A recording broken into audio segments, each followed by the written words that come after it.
So, Ian and Jeline, we wish you the best of luck. Na sana sa inyong journey bilang mag-asawa ay maging matagumpay, matatag, at maging masaya.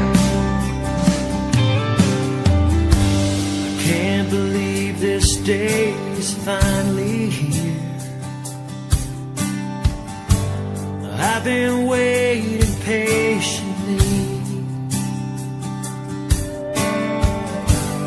Every detail running. Jeline, ikaw ba'y naparito ng pusang loob upang makipag-isang dibdib sa lalaking ito na iyong iibigin at paglilingkuran bilang asawa mo? Opo.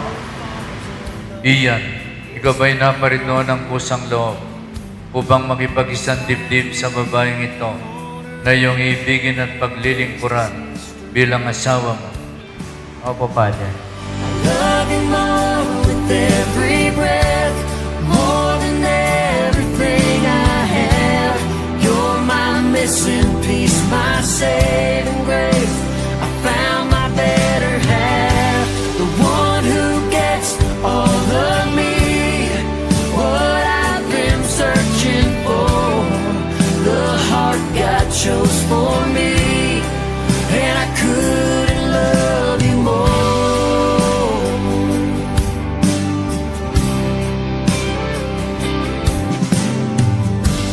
You look like an angel dressed in white, standing in front of all our friends. We both smile as the pastor looks away, as you just took my last. Dahil ang tunay na pag-ibig ay hindi nagsasawa. Love does not keep a records of wrong. Huwag niyong titingnan ng mali at yung wala sa asawa mo. Tingnan mo kung ano yung meron at mahalin mo siya kung anong meron siya. Hindi doon sa wala siya. Love you more with every breath, more than everything I have. You're my missing piece, my saving grace. I found my better half, the one who gets all of me, what I've been searching for.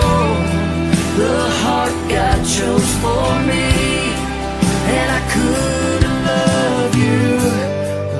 Iyan at Jeline, ang kasal ay may kakambal na misyon. Kayo ba'y nakandang mangalaga at magturo sa magiging mga anak ninyo na ipagkakaloob ng Diyos? Opo. Opo, Padre. The one who gets all